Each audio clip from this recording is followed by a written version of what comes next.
We gotta work what kind of voice you're looking for this particular thing. Do you want this, deep and, high there? Or do you looking for something a little bit lighter to play with? I don't know, darling, but I'll do whatever I'm is talking required. away because that. I am voiceover man. Oh no, to infinity and beyond, and much of that, and all of this talking. Hello in the booth. world. This is the booth saying hello to the guys in the studio pushing the knobs. Good morning. In a world where time forgot, where man is insignificant in the whole run of things. Is that the kind of thing we're looking for here?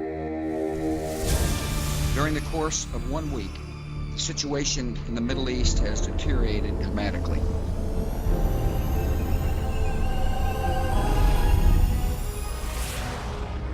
It's beyond our understanding. Centered around the city of Jerusalem, events touching the lives of every living creature on Earth. The message is a warning.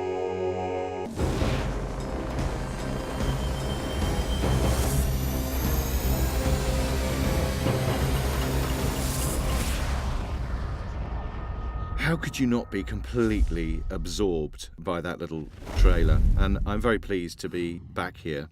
Certainly, the statement, "Only the wise will understand and live," is enough to grab your attention. The producers very kindly approached me, I think because I'm a bit of a skeptic, because I'm not particularly religious.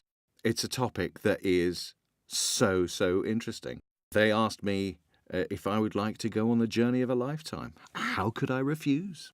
So now I have this dossier with lots of documents in, and I'm not given too much information because together we're all going to explore this. But I have looked at a sort of an overview of where we're going, and if this transpires to be true, it's going to be life-changing for all of us. There are those who claim that ancient civilizations have recorded visitations from mystical beings, visitors from other worlds and dimensions. They say that they came to warn mankind of future events that will affect our very existence.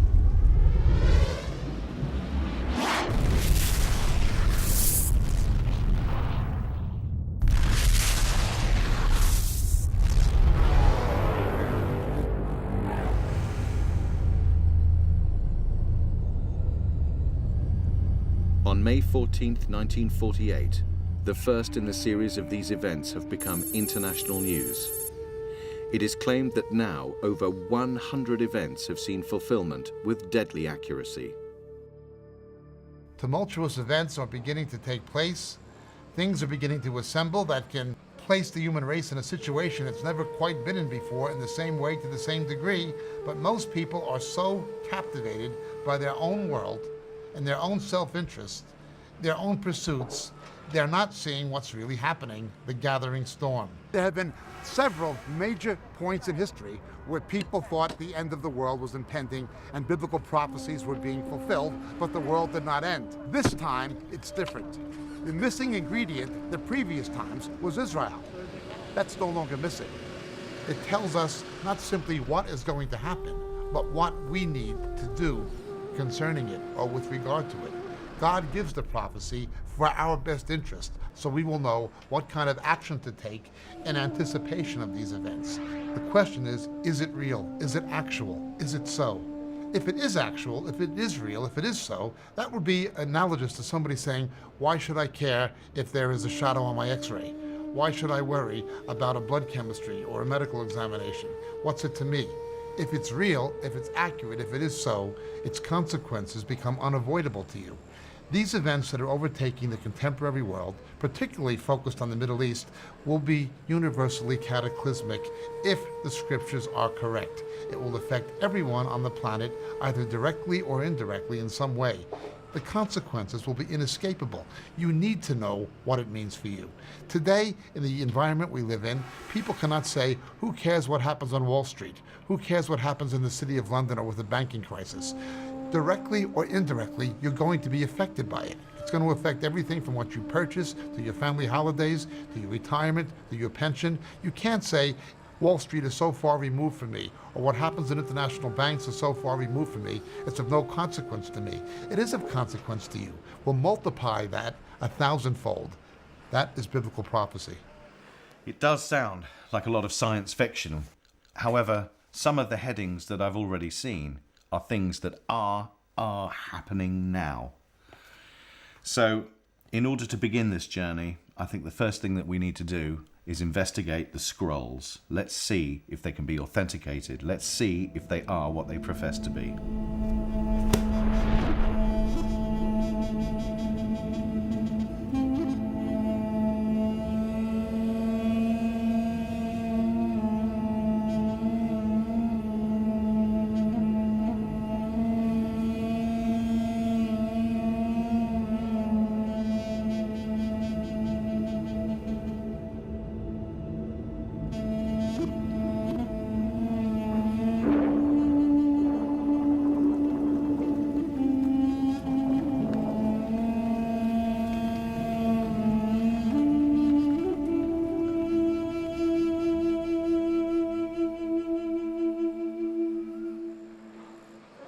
I'm Dr. Sian Baira. I'm lecturer in early Jewish studies at the University of Exeter, the Department of Theology and Religion. I read quite a few languages: Sumerian, Akkadian, Ugaritic, various Aramaic dialects, obviously Hebrew and Greek, Arabic. As you can see, we're in Jerusalem because this is where the Dead Sea Scrolls are kept, at the Israel Museum at a specially built place called the Shrine of the Book. Well, there's no doubt as to the authenticity of both the Old and New Testament. They are documents from antiquity. The Dead Sea Scrolls have shown us that the Bible, the books of the Old Testament, certainly existed more or less in the same form that we have them now in 2nd, 1st century BC. The New Testament, content-wise, is easily a genuine 1st century CE Jewish book. The Bible is clearly the most important book ever written. It's extremely special. It's a unique document written in 3 different languages by many different people from very different social and geographical backgrounds over a long period of time. It's a remarkable document that coheres very well, and you can see the different personalities of these different people coming through. You read the Hebrew of Jeremiah, it's very different to the Hebrew of Ezekiel. And yet, despite that, when you step back and look at the whole thing, it has a remarkable cohesion to it. So the point is, you cannot prove that the Bible is historical in every respect. That's not possible. It's putting an unfair burden of proof on the Bible, an unrealistic one. But the other point is that nothing has been discovered that has disproved the Bible. And actually a lot of things which have been discovered lend the Bible a certain credence.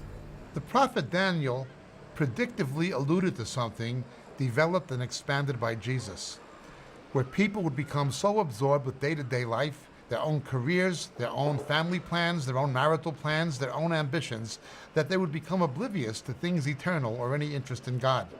Jesus compared this to the days of Noah. People would be so encompassed in what was going on in their own personal lives that they didn't think outside of the parameters of their own self-interest. To the point that when things began happening, when events that they were warned of began to transpire, when they should have been getting ready to escape or should have been preparing for what was going to come, they were just so engrossed in their own world, they were not prepared except for the faithful remnant. The same as there were people who understood the events of the time in Daniel's day, there will be people in that character in the last days who will do the same thing. They'll be able to understand. But we're warned by Daniel, none of the wicked will understand. We're also warned by Daniel, there will be an escape. So, on that sobering thought, let's proceed. I'm now going to read our first 3 prophetic events. Israel will be dispersed, despised, and regathered. And these particular events are apparently a sign to the world. The apocalyptic countdown has begun.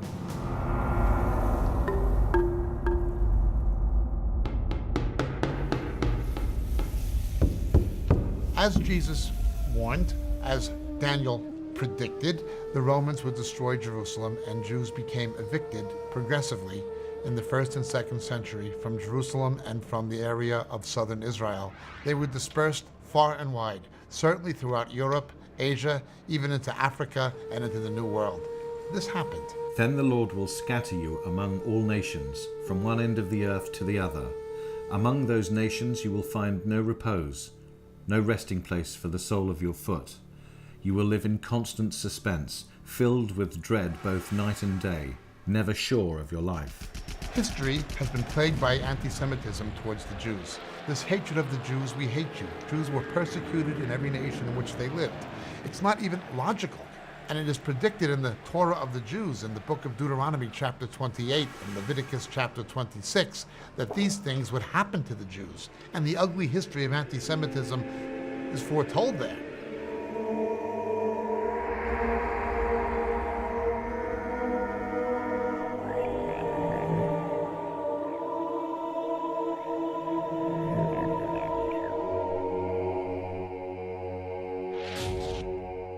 Isaiah wrote about this acutely, and Jesus, in no uncertain terms, spoke of the fact that they would have to come back to the land and to their capital. It was predicted, and it happened.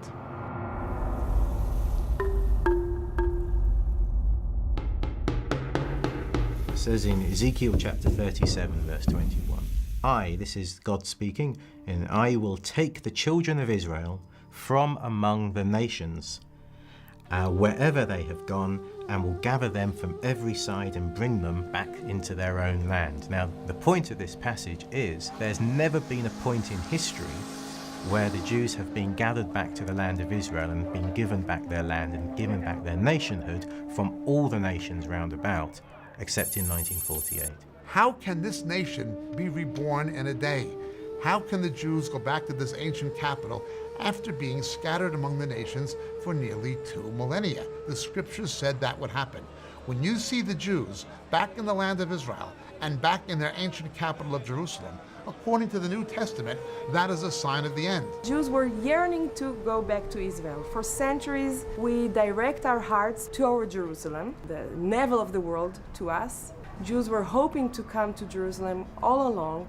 So this is really a fulfillment of a prophecy. When the words of the prophets come out of the book and materialize and become reality, and the Jewish people come back home to their homeland and establish the Jewish state for the first time in 2,000 years, nothing comparable to it in the history of mankind. This is Rabbi Richman, and he says, if you had told a Jew who was about to enter the gas chamber that Israel would soon become a nation again, and that the Jews would be on the other side of the gun for the first time in 2,000 years, you would not have had to put him in it, because he would have died laughing. For them, this was impossible, for they were a people with no hope.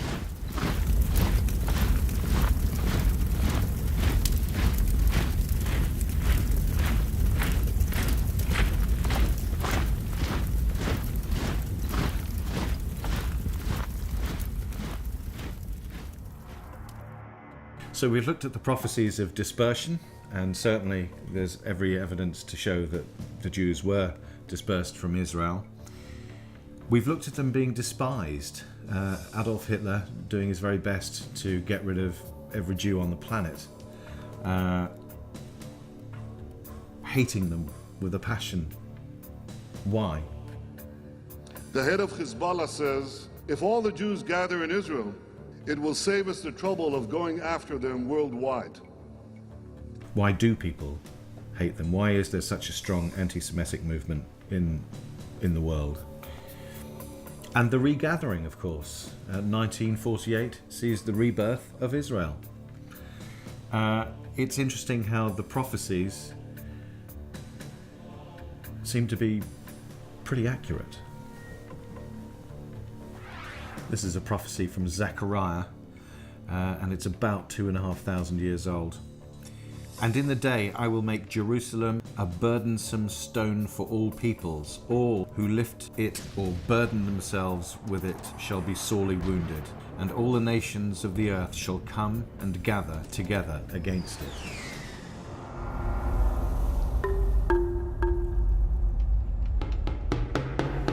Israel itself, the very existence of Israel, of course, if you look at the history, is problematic.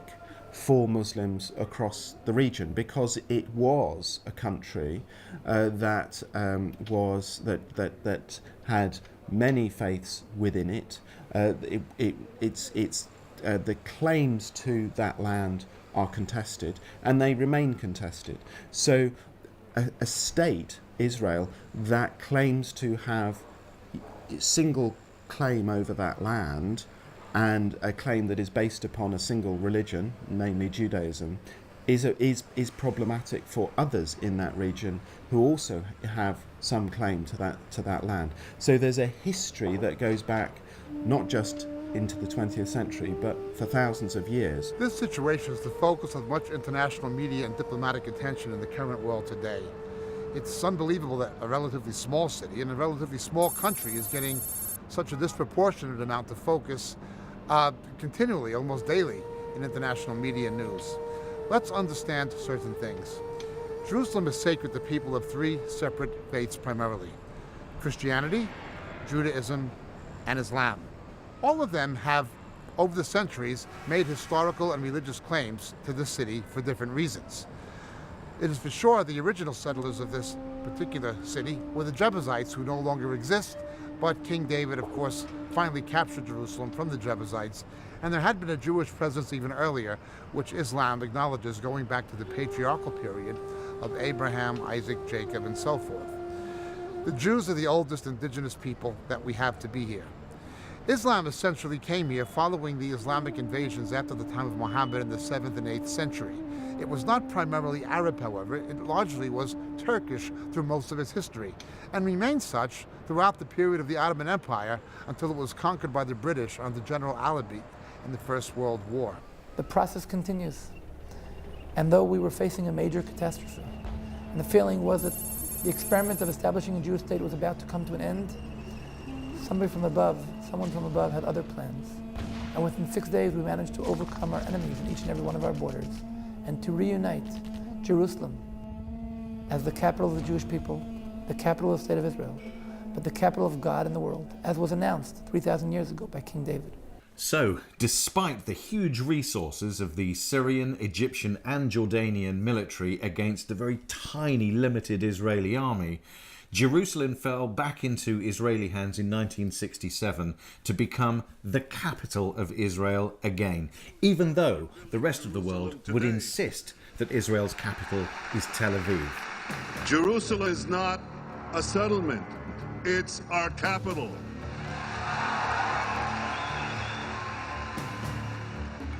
Moving on, Zephaniah, and this is taken from about 622 BC. Then I will restore to the peoples a pure language, that they all may call on the name of the Lord, to serve him with one accord.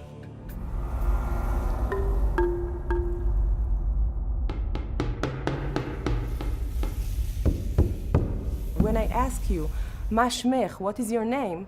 I speak to you in biblical language. Yeah, maybe you can say that this is a miracle.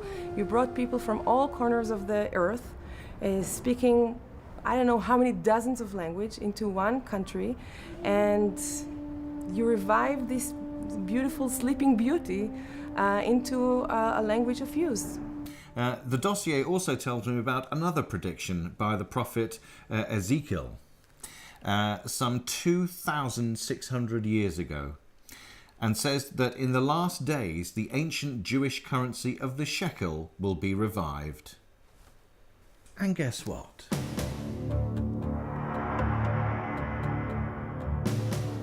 Dispersed, despised, regathered with Jerusalem as its capital, language restored, and of course the shekel. All predicted, all true. So you can look at this two ways right now. We could say it's a bunch of coincidences, or we can go further and think, is there actually something in this? What do you think? Let's find out more. Nearly 3,000 years ago, the prophet Isaiah predicted that water will gush forth in the wilderness and streams in the desert. The burning sand will become a pool, the thirsty ground bubbling springs.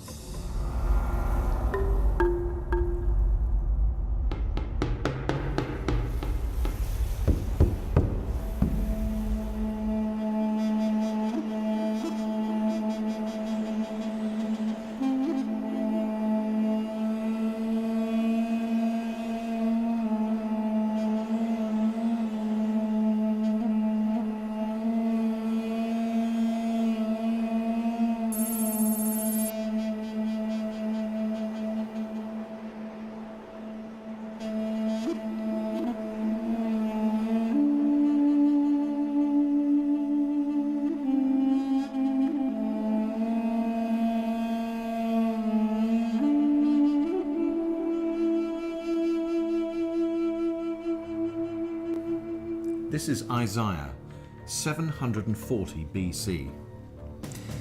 I will set pines in the wasteland, the fir and the cypress together. In days to come, Israel will take root. She will bud and blossom and fill the world with fruit. They will say, this land that was laid waste has become like the Garden of Eden. The desert and the parched land will be glad. The wilderness will rejoice and blossom. Like the crocus, it will burst into bloom. Every prophecy is a powerful sign, a warning marker for the skeptic. From wasteland to Garden of Eden, the land will be transformed. It was predicted and it happened.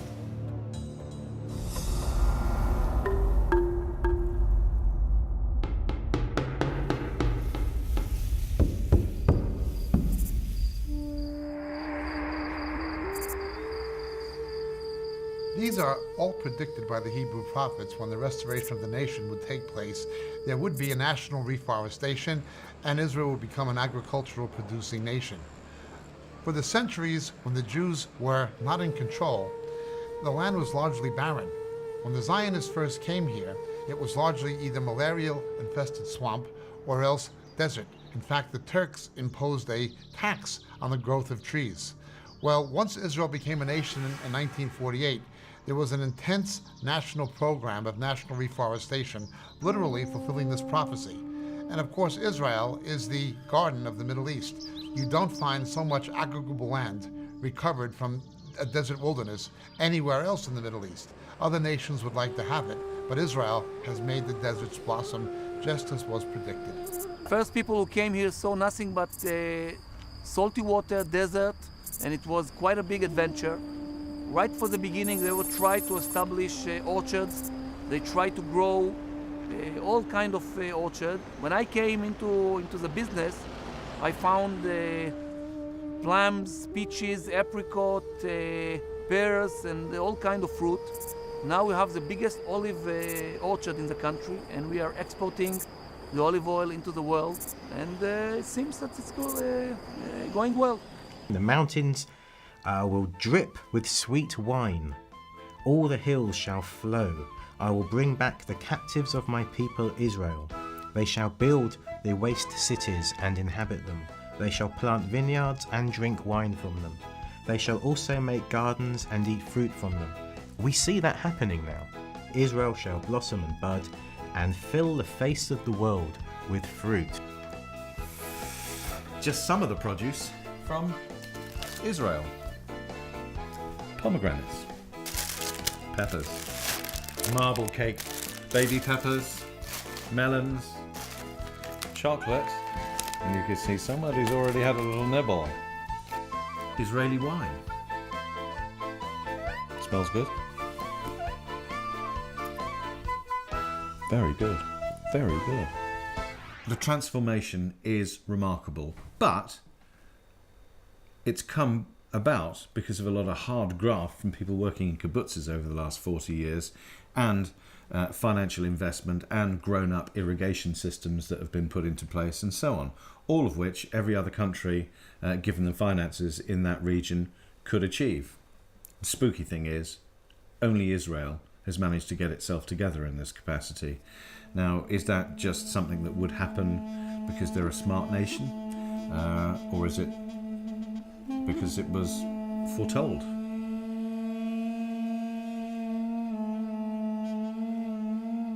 So, Israel is in place again. Jerusalem is at the heart of everything, and the land is blossoming.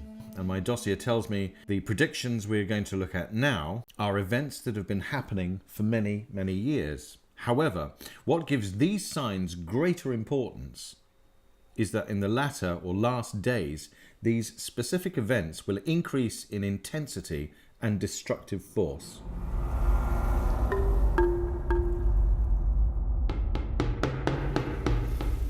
The scriptures speak of 4 kinds of calamity that will take place as we approach the end of the age.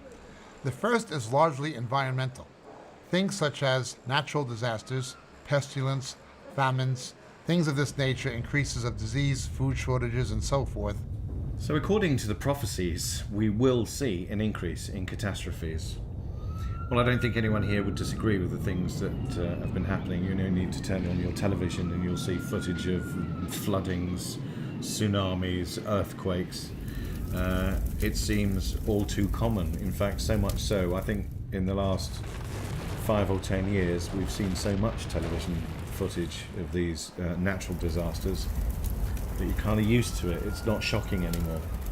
The other category are wars and rumors of wars, catastrophes that are man-made, most of them based on ethnic tensions between ethnic nations. You will hear of wars and rumors of wars. Nation will rise against